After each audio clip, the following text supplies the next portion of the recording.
வணக்கம் வணக்கம் வணக்கம். இது ஒரு விழிப்புணர்வு பதிவாக நான் போடுறேன். அதை பிடிச்சிருக்கிறார்கள் தொடர்ந்து பாருங்க, இல்லை பிடிக்காதாக்கள் அதை தட்டி விட்டுட்டு போங்கோ. இன்றைக்கு ஒரு யூடியூப் இதொன்றில் செய்கிறவர் பவனீசன் என்று சொல்லி, பவனீசன் உலகம் என்று சொல்லி அவற்றை இது பார்க்குறேன் நான். இன்றைக்கு ஒரு வெளிநாட்டு உறவோட அவர் ஒரு கலந்துரையாடல் ஒன்று போட்டிருந்தார். அதில் அந்த வெளிநாட்டு உறவு சொல்கிறார், இப்போ சின்ன பிள்ளைகள முகத்தை காட்டி எடுக்காயங்கோ, ஆக்கள குடும்பத்தை காட்டி வீடியோ போட்டு காசு உழைக்காயங்கோ, அதை செய்யாதேங்கோ சொல்லி அதில் கணக்கு கதைக்கினோம். அதை மாதிரி தான் எல்லாரும் வந்து சொல்லினோம், வீடியோ போடாத, வீடியோ போடாமல் இதண்டு அப்படி செய்யலாது ரெண்டு சொல்லி நான் நினைக்கிறேன். இது என்ற தனிப்பட்ட கருத்து. என்னதுக்காண்டி சொல்கிறேன்டா, இப்போ நான் இந்த நீயா நானாவில் ஒரு ப்ரோக்ராம் பார்த்துருப்பீங்களா எல்லாரும், கோபிநாத் செய்கிற விஜய் டிவி ப்ரோக்ராமில் இந்த அங்கத்தை இதில் படித்து மார்க்ஸ் எடுத்து அந்த படிப்பு தாங்கள் விரும்பின படிப்பை படிக்க முடியாமல் இருந்த பிள்ளைகளை கூப்பிட்டு ஒரு ப்ரோக்ராம் செய்தவர் கோபிநாத். இது யூடியூப்பில் ஒரு ஆமிஞ்சி போனால் ஒரு 20,000 பேர் பார்த்தினம் இல்லை, ஒரு இல்லைண்டா ஆமிஞ்சி போனால் ஒரு 50,000, ஆமிஞ்சி போனால் 1,00,000 பேர் பார்த்தினம் இல்லை. ஆனால் அது கோடிக்கணக்கான ஆட்கள் பார்க்குற ஒரு சேனலில் ஒரு ப்ரோக்ராம் செய்தவர். அதில் ஒரு பிள்ளை ஒன்று வந்து சொல்லுது, நான் இவ்வளோ மார்க்ஸ் எடுத்தேன்னா எனக்கு படிக்க வேணுமென்ற ஆசை, ஆனால் என்னோட காசு இல்லைன்ட்டு. அப்போ என்னதுக்கு வேணும், நான் டாக்டராக படிக்க வேணுமென்று சொல்லி.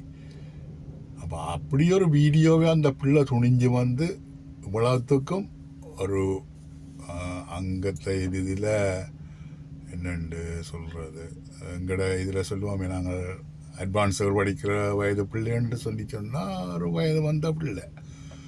அந்த பிள்ளையே வந்து அதில் கதைச்சு எனக்கு உதவி வேணும்னு சொல்லி கேட்டதற்கு நாங்கள்தான் அமெரிக்காவில் இருக்கிற நிறுவனங்கள் தனிப்பட்ட டாக்டர் சேவைன்னு சொல்லி காசு கொடுத்து இன்றைக்கு படித்து அதே பிள்ளை பேருந்து திரும்ப வந்து அதே நீயான ப்ரோக்ராமில் வந்து எனக்கு நாட்கள் உதவி செய்த வழியாக நான் படித்தேன், இன்றைக்கு நான் டாக்டராக வந்துட்டேன்னு சொல்லி கதைக்குது என்ன. அப்போ அப்படி ஒரு முகத்தை காட்டி ஒரு உதவி கேட்டு வந்தபடியால் தான் அந்த பிள்ளையால் தொடர்ந்து இல்லைன்னா அது ஒரு பகல் கனவாகவே போயிருக்கும் அந்த பிள்ளைக்கு. அது மாதிரி இந்த யூடியூப் செய்கிறாக்கள் வந்து முகத்தை காட்டி என்னை பொறுத்த மட்டும் முகத்தை காட்டி செய்கிறதால நாளைக்கு அந்த பிள்ளை வளர்ந்து வரையக்குள்ள அந்த வீடியோவை காட்டி நாளை பகுடி விடுவினம். பகுடி விடுறவன் விட்டு கொண்டு தான் இருப்பான், தூத்துறவன் தூத்தி கொண்டு தான் இருப்பான். ஏன்னா அவனுக்கு அதுதான் வேலை என்ன, அதுதான் அப்படியான மனம் கொண்ட வைக்க அதுதான் வேலை. ஆனால் அதே நேரத்தில் அந்த பிள்ளை ஏதோ ஒரு பக்கத்தில் ஒரு உதவியை எடுத்து படித்து ஏதோ முன்னுக்கு வந்து நல்லா வந்துடணும்னு சொல்லித்தான் எந்த ஒரு தாய் தகப்பனும் என்ன செய்கிறேன். எங்களோட நாட்டில் வந்து இந்த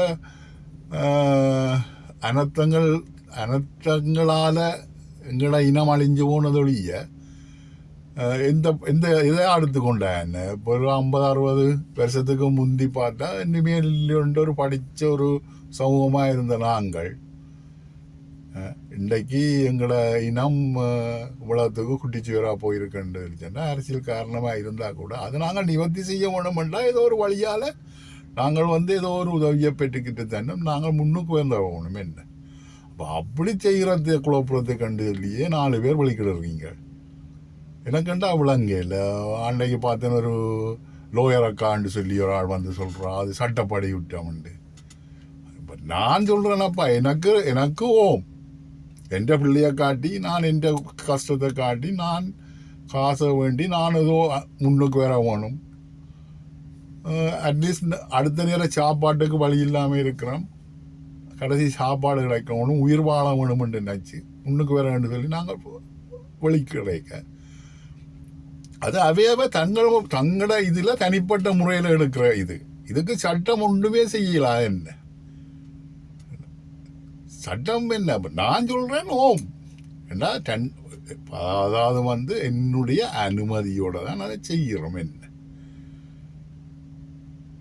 என்னத்துக்காண்டி செய்கிறோம்? நாங்கள் நல்லா வாழ வேணும், முன்னுக்கு வர வேணும், என் பிள்ளை படிக்க வேணும், என் பிள்ளை நாளைக்கு நல்ல ஒரு நிலையில் வர வேணும். அப்படி படித்து வர பிள்ளை நாளைக்கு நன்றி கடனாக இருக்கும். அதே நேரத்தில் தான் எப்படித்தான் கஷ்டப்பட்டு இன்னொரு ஆள்கிட்ட இருந்து ஒரு உதவியை பெற்று நான் படித்து முன்னுக்கு வந்தேனோ அதே மாதிரி நானும் 4 பேருக்கு செய்ய வேணும் என்று சொல்லி ஒரு மன இதோட அந்த பிள்ளையும் நாளைக்கு 4 பேருக்கு உதவி செய்கிற மனப்பான்மை அந்த பிள்ளைக்கும் வளரும். என்ன இதை தடுக்கிறதுக்குன்னு சொல்லி 4 பேர் வழிகிடினா. இது என்ன தனிப்பட்ட கருத்து. நான் திரும்பவும் சொல்கிறேன், பார்க்க விருப்பமானாக்கள் பாருங்கோ, லிசன் பண்ண விருப்பமானாக்கள் லிசன் பண்ணுங்கோ. ஏதாவது நான் பிள்ளையாக காய்ச்சிருந்தால் தட்டி விட்டுட்டு போங்கோ. அதுதான் என்னால் சொல்லிடும். அது யாராக்களும் தான் என்ன எல்லாரும் வந்து முகத்தை காட்டாதுண்டா. இன்றைக்கு நான் சொன்னதை நான் செய்து சொல்லி காட்டக்கூடாது, நான் செய்ததை சொல்லி காட்டக்கூடாது. ஆனால் நான் இந்த யூடியூப்பர்ஸை 2022ஆம் ஆண்டிலேருந்து நான் இந்த யூடியூப்பர்ஸோட வீடியோக்களை பார்க்குறேன். நான் அதுக்குள்ளால் எனக்கு பிடிச்ச எந்த மனதுக்கு இந்த விஷயம் இப்படி இருக்குது, இந்த பிள்ளைக்கு நான் உதவி செய்ய வேணும் என்று நினைச்சேன்டா நான் அவையோட தொடர்பு உண்டு. அதன் மூலம் இன்றைக்கும் செய்து கொண்டு இருக்கிறேன்.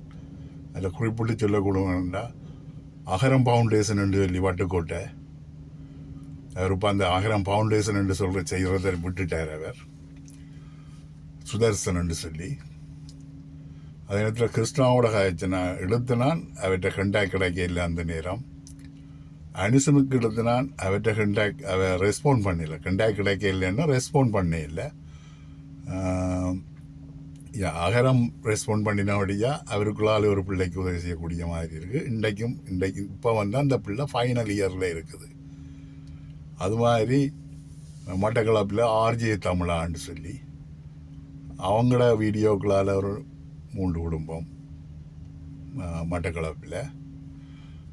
அதே மாதிரி அவங்களால தான் தலவாக்குலையில் ஒரு 2 குடும்பம். மற்றது மன்னாரில் நான் படித்தபடியா என்னுடைய நண்பர்கள் ஊடாக ஒரு 2-3 குடும்பம். அப்போ நான் அந்த வீடியோவை பார்த்தபடியாத்தான் நான் எந்த ஒரு கஷ்டத்தை பார்த்தபடியாக எனக்கு ஒரு புரிந்துணர்வு வந்தது. அதை நான் பார்க்காட்டா தெரியாது எங்களுக்கு. அதை நீங்கள் முகத்தை காட்டாது என்றால் ஆற்ற முகத்தை பார்க்கணும். இப்போ நான் வந்து இப்படி காய்ச்சி கொண்டு இருக்கிறேன், நான் பக்கத்தில் இருக்கிறவருக்கு உதவி கேட்குறேன்டா நான் சும்மா அங்கே கதைச்சி கேட்டு போட்டு போகலாமே. இது வந்து டிக்டாக்கில் ஃபேஸ்புக்குகளால் வர கேஸுகளும் இருக்குது. அதில் நான் அனுபவப்பட்டேன். நான் ஃபேஸ்புக்குகளால் வந்து மெசேஜ் பண்ணுவினா அப்பா உங்களோட கதைக்கலாமோன்னு சொல்லி ஓம்பிள்ள என்னென்னு கேட்டால் உதவி செய்யுங்கோண்டிவினா. அப்போ நான் முதல் கேட்குறேன்டா இந்த இடம் எங்கே சரி பிரச்சனை இல்லை உதவி செய்யலாம், ஆனால் எந்த ரெப்ரசன்டேட்டிவ் வந்து அங்கே உங்களை பார்ப்பார், அதுக்கு நீங்கள் ரெடியண்டா அதோட அவ விட்டுடுவினா. வேண்டா அவ ஃபேக் ட்ரை பண்ணி பார்க்குறது கிடைச்சா. இதே மாதிரி என் நண்பர் இதற்கு நடந்தது. இங்கே கனடாவில் இருக்கிறார். அவர் இல்லாமல் சொல்லி அங்கே உள்ள ஆக்களுக்கு காசு அனுப்பி 50,000 ரூபாய் அவன் கொண்டு அங்கே போனால் அவன் மாளிகையில் இருக்கிறான்.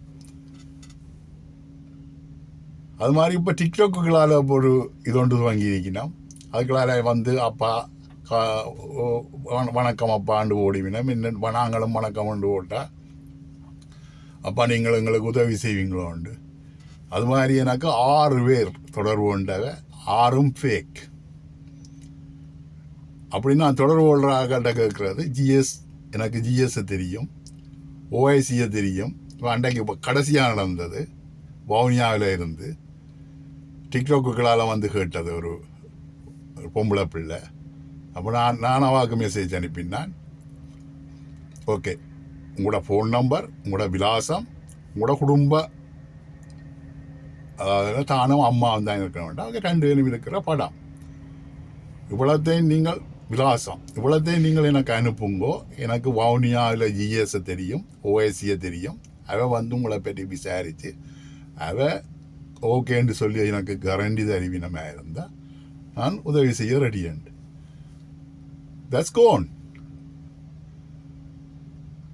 அப்போ அப்போ நீங்கள் வந்து சொல்கிற எல்லாரும் வந்து என்ன சொல்கிறீங்க? அது முகத்தை காட்டுறான், உழைக்கிறான், என்ன வியாபாரம் பண்ணுறான், வேச வீடு இதன்றான். That's not a fair. உள்ளத்தை உள்ளபடி கதையுங்கோ. அதுதான் நான் உங்களுக்கு, அதாவது வந்து இது வழியை கதைக்கிறேன், நீங்கள் எல்லார்ட்டையும் நான் கேட்குறேன்டா, உள்ளதை உள்ளபடி கதையுங்கோ.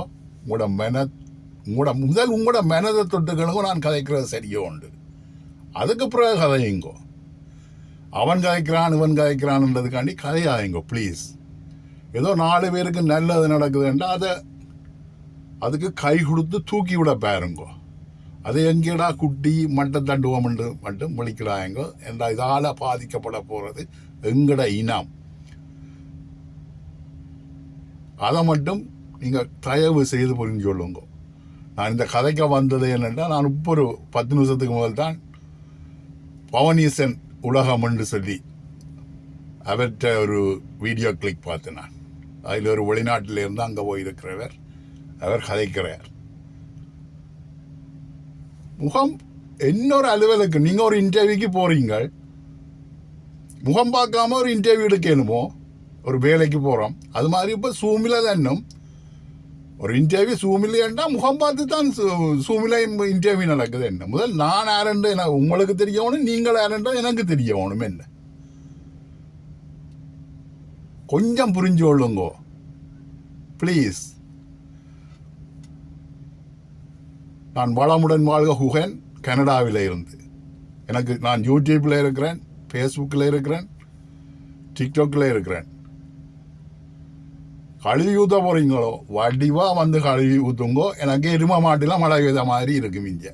சாரி, இந்த கனடாவில் எரும மாட்டில் மழை பெய்த மாதிரி இல்லை, எனக்கு மேலே பனி பெய்த மாதிரி இருக்கும்னு சொல்லி சந்தோஷமாக போய்கொண்டிருப்பேன். நன்றி, வணக்கம். மீண்டும் வளமுடன் வாழ்க குகன், கனடாவில் இருந்து. பாய்.